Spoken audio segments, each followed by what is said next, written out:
नमस्कार, मनी गुरु की इस खास पेशकश में आज सभी का स्वागत है। मैं हूं स्वाति रायना। बच्चों के भविष्य के लिए अगर आप निवेश करना चाहते हैं तो आपके पास कई सारे विकल्प मौजूद हैं और उसमें से एक नया नवेला विकल्प जुड़ गया है एनपीएस का, एनपीएस वात्सल्य का, जिसको लॉन्च कर दिया गया है। और इसकी खासियत, इसकी खूबियों पर आज हम चर्चा करेंगे कि बच्चे भी कैसे इस पेंशन कम इन्वेस्टमेंट स्कीम में निवेश करके एक बहुत बड़ी रकम इकट्ठा कर सकते हैं। इस पर खास चर्चा रहेगी और इसके साथ ही बाकी अन्य जो विकल्प है बच्चों के इन्वेस्टमेंट के लिए वो कौन कौन से हैं, कौन सा बेहतर है, इस पर हम खास बातचीत करेंगे। हमारे साथ दो खास एक्सपर्ट से उनका परिचय करा दे। वाइज इन्वेस्ट के सीईओ हेमंत रुस्तगी है, certified financial planner Poonam Rungta से खास चर्चा रहने वाली है। हेमंत जी और पूनम, बहुत स्वागत करते हैं दोनों का ही हमारे साथ इस खास चर्चा में शामिल होने के लिए। बच्चों के भविष्य की प्लानिंग बहुत ही एक प्राइम गोल रहता है पेरेंट्स का, और उसमें भी एक नई स्कीम को लॉन्च कर दिया गया है, एनपीएस वात्सल्य। वैसे भी एनपीएस काफी एक पॉपुलर स्कीम है सरकार की, जिसको हाथों हाथ लिया गया। अब इस एनपीएस वात्सल्य, जिसकी तो घोषणा बजट में कर दी गई थी, लेकिन अब इसकी खूबी और खासियत के बारे में समझना जरूरी है कि क्या है ये एनपीएस वात्सल्य। हेमंत जी, एनपीएस वात्सल्य बच्चों के लिए स्कीम लाई गई है, जरा समझाइए, क्योंकि ऑलरेडी एक एनपीएस स्कीम तो है जिसमें बड़े इन्वेस्ट करते हैं, 18 साल से ज्यादा की उम्र के जितने भी अडल्ट हैं या नागरिक हैं। एनपीएस वात्सल्य योजना क्या है? जी स्वाति, सबसे पहले तो जैसा आपने बिल्कुल ठीक कहा, आई थिंक बच्चों की फ्यूचर के लिए पेरेंट्स हर कोशिश करते हैं कि किसी तरीके से उनकी एजुकेशन, उनके फ्यूचर में जो भी ऑप्शन उनको अच्छी लगे उसमें वो इन्वेस्ट करें। तो जाहिर सी बात है कि ये जो नई एडिशन हुई है एनपीएस वात्सल्य की, ये बहुत ही इंपॉर्टेंट है इन्वेस्टर्स के लिए, और इन्वेस्टर्स को इसको काफी अच्छे से देखना चाहिए, एनालाइज करना चाहिए। जैसा आपने बिल्कुल सही कहा, देखिए ये जो बेसिकली एनपीएस ऑलरेडी एक ऑप्शन है जो 18 ईयर्स एंड अबव उनके लिए अपने रिटायरमेंट कॉर्पस को बिल्ड करने के लिए। तो ये जो एनपीएस वात्सल्य जो है वो उसी का हिस्सा है। यानी पहले जो एंट्री एज 18 थी, वो अब पेरेंट जो है अपने बच्चों में एक इन्वेस्टिंग हैबिट, उनके फ्यूचर के लिए इन्वेस्ट करने के लिए, उनको एक रेगुलर इन्वेस्टमेंट की आदत डालने के लिए ये एक ऑप्शन सरकार ने दी है कि अब उसी एनपीएस में आप बच्चों के जन्म के बाद से आप उसमें इन्वेस्टमेंट करना शुरू कर सकते हैं।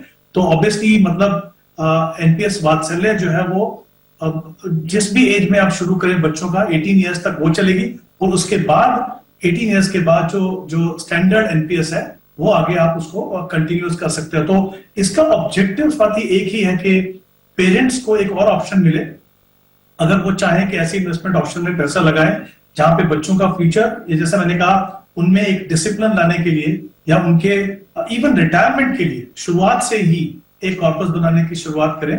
तो बिल्कुल ये एनपीएस का ही हिस्सा है, लेकिन एंट्री एज जो है वो बचपन से किसी भी समय पे पेरेंट जो है अपने बच्चों के लिए इन्वेस्ट कर सकता है। बिल्कुल, तो ये एनपीएस वात्सल्य है, इसको एक तरीके से कह सकते हैं एक्सटेंशन ही है एग्जिस्टिंग एनपीएस स्कीम की, लेकिन ये बच्चों पर फोकस करने वाली है।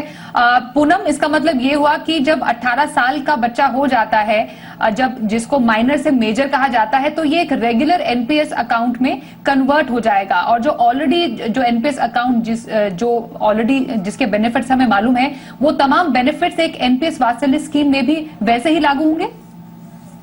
फिलहाल स्वाति, जो भी डिटेल्स आई हैं इस पर्टिकुलर स्कीम के बारे में, जैसे हेमंत सर ने बताया कि ये रेगुलर जो पेंशन एनपीएस स्कीम जो चल रही थी उसी का ही एक एक्सटेंडेड वर्जन है।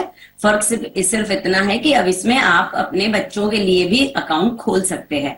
तो स्कीम में कोई फेरबदल ज्यादा नहीं है। रिटायरमेंट का कोई भी पेंशन रिलेटेड कोई भी स्कीम होती है वो पीएफआरडीए मैनेज करती है, जो पेंशन रेगुलेटरी फंड है। तो उसके रूल्स सभी सेम रहते हैं, टैक्सेशन सेम रहते हैं, बस जो एज लिमिट है उसको चेंज कर देने से अभी एक ऑप्शन हो गया है फॉर चाइल्ड प्लानिंग। जैसे हमारी कंट्री में as compared to other developing countries या डेवलप्ड कंट्री में जो रिटायरमेंट बेनिफिट गवर्नमेंट की तरफ से दिए जाते हैं, जिसे हम डिफाइंड बेनिफिट प्लान बोलते हैं, हमें ये एक ऑप्शन मिला है, एक डिफाइंड कंट्रीब्यूशन प्लान। यानी जो इंडिविजुअल है, नागरिक है, वो खुद ही कंट्रीब्यूट करते हैं फॉर द फ्यूचर, और उसमें अपनी गवर्नमेंट, यहाँ अपने देश की गवर्नमेंट उसमें साथ देती है उसको रेगुलेट करने के लिए। तो हम खुद ही अपना एक पेंशन फंड जनरेट कर सकते हैं ताकि आगे चल के फ्यूचर में आपको एक मदद मिल सके, जिससे आप एक कंपल्सरी सेविंग कह लें या एक गवर्नमेंट की तरफ से एक पहल समझ लें कि आप अपने लिए एक पेंशन फंड तैयार करें। बिल्कुल, और जैसे ही 18 साल का आपका बच्चा होता है तो आप इसको कन्वर्ट कर सकते हैं एक स्टैंडर्ड एनपीएस अकाउंट में, एक एनपीएस टियर 1 रेगुलर अकाउंट में इसको कन्वर्ट किया जा सकता है, और उसमें आपको फ्रेश केवाईसी करनी पड़ेगी क्योंकि आपका बच्चा जो है वो नाबालिग से बालिग हुआ है। जो टैक्सेशन के लिहाज से हेमंत जी बिल्कुल सेम बेनिफिट्स है, क्योंकि एनपीएस में हम देखते हैं 1.5 लाख के साथ साथ 50,000 का एडिशनल 80CCD के तहत बेनिफिट मिलता है। तो हम ये मानकर चले कि एनपीएस वात्सल्य में भी सेम बेनिफिट्स हैं। हाँ जी स्वाति, एज ऑफ नाउ कोई अनाउंसमेंट नहीं है, तो हमको ये मान के चलना पड़ेगा कि जो एग्जिस्टिंग एनपीएस के अंदर जो भी टैक्स बेनिफिट्स हैं इन्वेस्टमेंट के समय पे, वही बेनिफिट जो है वो एनपीएस वात्सल्य का भी में भी मिलेंगे। एज ऑफ नाउ उसमें अलग से कोई भी अनाउंसमेंट सरकार ने नहीं की है। ओके, और 3 साल का लॉक इन रखा गया है इसमें, जो डिटेल्स आई है एनपीएस वात्सल्य को लेकर पूनम, 3 साल के लॉक इन के बाद, मतलब जब 3 साल का लॉक इन हो जाता है उसके बाद विड्रॉ कर सकते हैं, और विड्रॉल जो रूल्स हैं वो बिल्कुल समान है जो एनपीएस के रूल्स के जैसे हैं, मतलब 25% तक आप विड्रॉ कर सकते हैं, और बाकी जो हम एनपीएस में रूल्स देखते हैं, तो इसको हम कैसे समझें? देखिए, जो भी पैसा आप पेंशन फंड में डालते हैं वो एक तरीके से लॉक होता है कि जब तक आप रिटायर नहीं होते तब तक आप वो पैसे को यूज नहीं करते, आप सिर्फ कंट्रीब्यूट करते रहते हैं, उसका फायदा नहीं उठा सकते, और वो कॉर्पस ग्रो होते रहता है। बट क्योंकि ये लॉक इन लंबा होता है, अगर आप बच्चे के लिए शुरू करते हैं, आप रिटायर तो 60 साल में होंगे, आपका बच्चा 60 साल में रिटायर होगा, तो आप 60 साल के लिए ब्लॉक कर रहे हैं पैसा, तो उसके लिए एक प्रावधान किया गया है कि आप 25% ऑफ द कॉर्पस, पहले 3 साल आप कुछ नहीं निकाल सकते, 3 साल के बाद आपके कॉर्पस का 25% आप निकाल सकते हैं। और ऐसा कई साइट्स पे पढ़ने मिला है कि वैसे भी हरी पेंशन स्कीम की ये एक प्लान होती है कि एक फीचर होती है कि आप 3 बार विड्रॉल कर सकते हैं during the period of the pension scheme. तो इसमें 18 साल दी गई है वो एज जब तक आप 3 बार आप उसको विड्रॉ कर सकते हैं 25% ऑफ योर कॉर्पस। दूसरी ये खास बात है कि जब 18 साल का बच्चा होगा तो उसके पास ये चॉइस होगी कि उसको ये विड्रॉ करना है कि पैसा कंटिन्यू करना है। तो अगर 2.5 लाख रुपए जितना ही आपका कॉर्पस बना है फॉर एग्जाम्पल, तो आप पूरा का पूरा विड्रॉ कर सकते हैं, और अगर उससे ज्यादा है तो आपको कंपलसरी इसमें पेंशन लेनी होगी। और जब आप पेंशन लेने की स्थिति में पहुंचेंगे तब आपको कम्यूटेशन का भी एक ऑप्शन दिया जाएगा। नॉर्मली वो ऑप्शन होता है कि आप 60% तक अपना कॉर्पस कम्यूट कर सकते हैं, पर यहाँ 20% पढ़ने में आया है कि 20% तक पैसा आप अपना कम्यूट कर सकते हैं, और बाकी के पैसे से आपको कंपलसरी पेंशन जनरेट करनी होगी। तो 3 साल का पहला जो स्लॉट है उसमें आपको कोई भी विड्रॉल फैसिलिटी नहीं है, और बाकी का भी जो 25% की विड्रॉल की हम बात करें ना स्वाति, वो कोई ना कोई रीजन से होना चाहिए, यानी कोई एजुकेशनल रीजन है या कोई हेल्थ रीजन है, इस तरह का कोई डिसेबिलिटी कोई आ गई है, तो उस हिसाब से ही आप उसको विड्रॉ कर सकेंगे, अदरवाइज इसमें लॉक इन रहेगा पैसा। ओके, और जो रिटर्न, क्योंकि एनपीएस का जो रिटर्न है वो मार्केट रिलेटेड भी होता है, क्योंकि इसमें डेफिनेटली एन्युटी का हिस्सा तो है, लेकिन इसमें पेंशन फंड्स हो गए या एन्युटी जो इक्विटी का उसका भी हिस्सा है, मार्केट लिंक प्रोडक्ट है हेमंत जी। तो कितना, अगर एनपीएस की बात की जाए, जो स्टैंडर्ड एनपीएस अकाउंट है उसको ध्यान में रखते हुए लगभग कितना एक रिटर्न एक्सपेक्ट किया जा सकता है?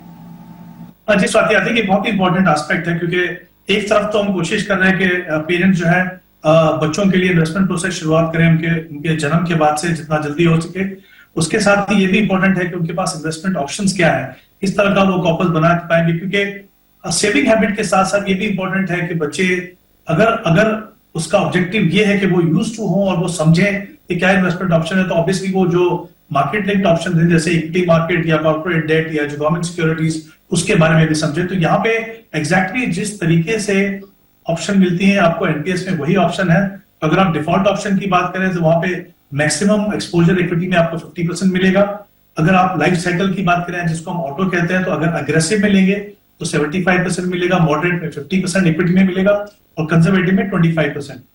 एक्टिव चॉइस के अंदर ऑब्वियसली अगर पेरेंट डिसाइड करते हैं तो 75% मैक्सिमम इक्विटी में जा सकता है। उसमें अगर वो चाहे तो 100% कॉर्पोरेट बॉन्ड या 100% गवर्नमेंट सिक्योरिटीज, और साथ ही एक ऑल्टरनेट जो इन्वेस्टमेंट ऑप्शन है उसमें 5% का भी ऑप्शन है। तो ब्रॉडली जैसा हमने शुरुआत में कहा था, उसका स्ट्रक्चर वही है, इन्वेस्टमेंट की जो ऑप्शंस है वो भी वही है, क्योंकि ऑब्जेक्टिव इसका यही है कि आप शुरुआत करके आप बच्चों के रिटायरमेंट के लिए कॉर्पस क्रिएट कर रहे हैं, और अल्टीमेटली क्योंकि ये उसका एक्सटेंशन है तो एक तरीके से कह सकते हैं कि वो उसमें 18 साल के बाद जब वो मर्ज होगा आईपीएस के अंदर, तो वही जो प्रोसेस है वो आगे चलेगा। तो ऑप्शंस हैं यहाँ पे डेफिनेटली। मेरा ये मानना है कि जो भी पेरेंट्स इसके लिए ऑप्ट करें, क्योंकि बच्चों के लिए कर रहे हैं, बहुत लंबे समय के लिए कर रहे हैं, तो उनको कोशिश ये करनी चाहिए कि वो एक्टिव ऑप्शन में जाएं और एग्रेसिव ऑप्शन में जाएं, क्योंकि जितना लंबा समय आपके पास, अगर आप इक्विटी जैसी एसेट क्लास में अच्छा एक्सपोजर लेंगे तो आप सेविंग हैबिट के, इन्वेस्टमेंट हैबिट के साथ साथ बच्चों के लिए, फ्यूचर के लिए एक अच्छा खासा कॉर्पस बना पाएंगे। तो बिल्कुल फ्लेक्सिबिलिटी है, ऑप्शंस है यहाँ पे। सिर्फ एक ही इशू है डेफिनेटली, मुझे लगता है कि जैसे हमने बात की कि 18 साल के बाद अगर आप कंटिन्यू नहीं कर सकते हैं, तो फिर जो पैसा आपको मिलता है वो सिर्फ 20% आपको लमसम मिलेगा, 80% में आपको एन्युटी लेगी। तो मुझे लगता है कहीं ना कहीं वो एक रिस्ट्रिक्शन है बच्चों के फ्यूचर के लिए, बट अदरवाइज ये 3 इन्वेस्टमेंट ऑप्शंस हैं पेरेंट्स के लिए चुनने के लिए। ओके, और एनपीएस वात्सल्य अकाउंट जो है, जो बच्चों के लिए है, वो पॉइंट्स ऑफ प्रेजेंस जिसको पीओपीज कहा जाता है, जिनमें मेजर बैंक शामिल है, इंडिया पोस्ट है, पेंशन फंड्स है, ऑनलाइन प्लेटफॉर्म ई एनपीएस के थ्रू आप खोल सकते हैं। पुनः क्या एक थोड़ी कंफ्यूजन दूर की जा सकती है, यहाँ पे थोड़ी जल्दबाजी होगी इसको समझना। एनपीएस वात्सल्य को हम पूरा टोटली एक नया अकाउंट खोलना ही समझे, खाता ही समझे। जिनके पास ऑलरेडी जैसे जो एनपीएस खाते हैं उनके पास ऑप्शन नहीं है एक एनपीएस वात्सल्य को कंबाइन करके खोलने की, क्योंकि बहुत ही प्राइमरी स्टेज में है, इसलिए शायद लोगों के मन में सवाल आ रहा होगा कि मेरे पास ऑलरेडी एक एनपीएस अकाउंट है, क्या मैं बच्चे का नाम भी उसमें जोड़ दूं और वो एनपीएस वात्सल्य अकाउंट बन जाएगा? या फिर इसको ऐसे समझे कि एनपीएस वात्सल्य अपने आप में एक नया अकाउंट है जिसको एक एनपीएस स्टैंडर्ड अकाउंट में बाद में कन्वर्ट किया जाता है। स्वाति, मुझे नहीं लगता इसमें बहुत ज्यादा कंफ्यूजन होना चाहिए। एज द नेम सजेस्ट, ये वात्सल्य जो स्कीम एनपीएस की लॉन्च हुई है स्पेसिफिकली फॉर योर चाइल्ड है। आपका खुद का अगर एनपीएस अकाउंट है वो एक सेपरेट एंटिटी है। आप बच्चे के नाम पे ये अकाउंट खोलेंगे, माइनर के नाम पे ये अकाउंट खोला जाएगा, और आपको एक नया पैन नंबर जो एक यूनिक आइडेंटिटी नंबर होता है पेंशन रेगुलेटरी की तरफ से, वो आपको बच्चे के नाम पे अलॉट किया जाएगा। तो ये अपने आप में एक अलग अकाउंट होगा, नया अकाउंट होगा। इसमें आपका एग्जिस्टिंग अकाउंट से कुछ लेना देना नहीं होगा, वो साइमल्टेनियसली चलेगा और ये साइमल्टेनियसली अलग से आप चलेंगे। इसमें भी आपको मिनिमम कंट्रीब्यूशन करने होंगे, ना कि आप अपने अकाउंट में कर रहे हैं तो इसके साथ आप मर्ज करेंगे किसी तरीके से, क्योंकि आप एज अ गार्डियन होंगे। आप बच्चे का जो माइनर अकाउंट हैंडल करने के लिए आप एज अ गार्डियन इसमें अपॉइंट होंगे, तो आपके अकाउंट से कुछ मतलब नहीं होगा। आपको मिनिमम 1000 रुपीज सालाना या प्रति माह 500 रुपए का कंट्रीब्यूशन तो इसमें अलग से करना होगा। So it is a separate account, इसको एग्जिस्टिंग अकाउंट से कोई फर्क नहीं पड़ेगा। तो एक तरीके से कह सकते हैं एक बहुत ही एक रेवोल्यूशन के तौर पर इसको मान सकते हैं, क्योंकि एक एनपीएस जो कि अपने आप में एक बहुत ही आकर्षक स्कीम है, उसको बच्चों के लिए खोल दिया गया है एनपीएस वात्सल्य अकाउंट के नाम पर। आप अपने बच्चों के लिए रिटायरमेंट प्लानिंग बहुत शुरुआत में छोटी उम्र से कर सकते हैं और इसके फायदे भी अनेक हैं। आई एम श्योर इसके और भी कई फायदे हमें आगे आने को पता चलेंगे, पर इस पर अभी फिलहाल हमने बातचीत की है हेमंत जी और पूनम से। एक ब्रेक के लिए भी रुकेंगे यहाँ पर, ब्रेक के बाद भी इस चर्चा को आगे बढ़ाएंगे। बने रहिए हमारे साथ।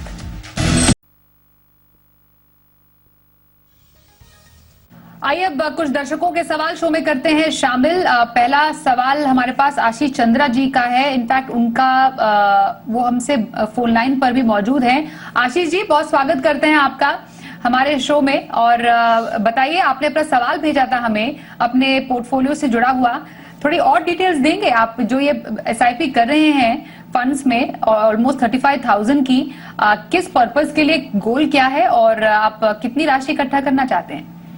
नमस्ते मैम। हेलो, नमस्कार। हाँ मैम, ये मैं 35,000 रुपये पर मंथ SIP है और 3 साल से कर रहा हूँ मैम इन्वेस्टमेंट में। और ये जानना चाहता हूँ 10 साल बाद कितना कॉर्पस हो जाएगा इसमें ऑलमोस्ट। ओके ओके, 10 साल के बाद कोई एक स्पेसिफिक कोई लाइफ कोई एक ऐसा माइलस्टोन है आपकी लाइफ का जिसके लिए आप ये इकट्ठा करना चाह रहे हैं? वेल्थ क्रिएशन है ma'am. Sorry, wealth creation ma'am, wealth creation.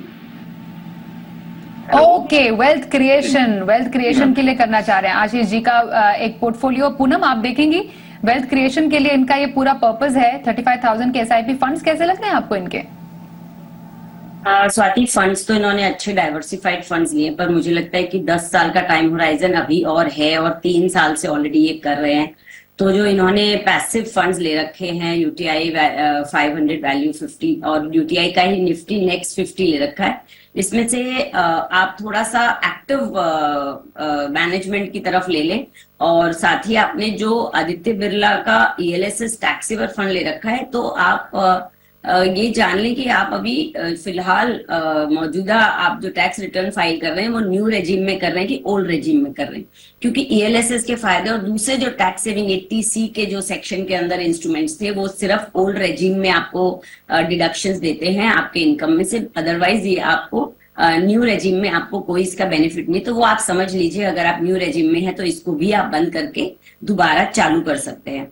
और रहा सवाल आपका कितना कॉर्पस आप बना सकते हैं, तो ऑलरेडी 3 साल हो चुके हैं और 10 साल यानी 13 साल में आप 35,000 रुपए से, अगर मैं 15% मार्केट का एवरेज रिटर्न मान के चलती हूँ, तो आप करीब 1.60 करोड़ के आसपास पैसा जमा कर सकते हैं। और मुझे लगता है आइडियल पोर्टफोलियो आपका थोड़ा सा बदलाव करना चाहिए उसमें to make it more active और जिससे अल्फा ज्यादा जनरेट होगा। तो आप कोटक इमर्जिंग इक्विटी फंड में अपने इन्वेस्टमेंट को चालू रखें, एक्सिस ब्लू चिप में चालू रखें, HDFC स्मॉल कैप को भी चालू रखें और मोतीलाल ओसवाल नस्दाक फंड जो एक इंटरनेशनल एक्सपोजर देता है आपको, उसमें भी आप बने रहें। उसके बाद आप क्वांट एक्टिव फंड को चुने जो एक मल्टी कैप फंड है जिसमें स्मॉल, मीडियम और लार्ज तीनों तरह के फंड्स इंक्लूडेड है। और UTI नेक्स्ट 50 को आप चालू रख सकते हैं और निप्पॉन के फ्लेक्सी कैप को भी चुने, ताकि आपका ओवरऑल पोर्टफोलियो का एक्सपोजर और बेहतर बने और आपको रिटर्न्स और अच्छे दिखें। Okay, all the best Ashish ji. आपके लिए कुछ बदलाव है जिसका ध्यान जरूर रखिएगा। आपके निवेश के लिए शुभकामनाएं। अगले सवाल की तरफ बढ़े। भावेश जी अगले कॉलर इस वक्त हमारे साथ है। नमस्कार सर, आप अपने इन्वेस्टमेंट से जुड़ा सवाल हमारे एक्सपर्ट से जानना चाह रहे थे। कुछ 15,000 का इन्वेस्टमेंट आप कर रहे हैं, कुछ तो गोल्स बताएंगे अपने? हाँ हेलो जी भावेश जी, हेलो, एक्सपर्ट से सवाल पूछिए सर। हाँ मुझे पूछना था, जैसे मेरी 15,000 की SIP है 15 साल के लिए, तो फिर कैसा रिटर्न रहेगा? मतलब मेरा इंफ्रास्ट्रक्चर भी ICICI, HDFC भी है। कितने सालों का आपका इन्वेस्टमेंट है? 15 साल के लिए। 15 साल के बाद कोई पर्टिकुलर गोल के लिए आपको पैसे चाहिए? ये 2 CR के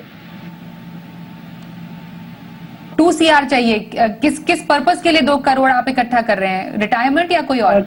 चाइल्ड एजुकेशन के लिए। ओके, बच्चे की पढ़ाई के लिए 2 करोड़ की राशि इन्हें चाहिए 15 सालों के बाद। हेमंत जी कैसा लग रहा है कॉर्पस? 15 सालों के बाद 2 करोड़ काफी रहेंगे? हाँ देखिए, मेरे हिसाब से चाइल्ड एजुकेशन के लिए कॉर्पस तो बिल्कुल ठीक है वो, बट आई थिंक इनकी इन्वेस्टमेंट अगर देखें तो अभी SIP जो है करीब 15,000 की है और इन्होंने कहा 15 साल का इनके पास समय है, तो अगर मैं 12% का रिटर्न मान के चलूं तो करीब 71 लाख का ही कॉर्पस बन पाएगा। तो कहीं ना कहीं डेफिनेटली गैप है। मुझे लगता है इनको हर साल अपनी SIP को बढ़ाना होगा 15 या 20% से। उसके अगर वो ऐसा करेंगे तभी जाके वो 2 करोड़ तक पहुंच पाएंगे।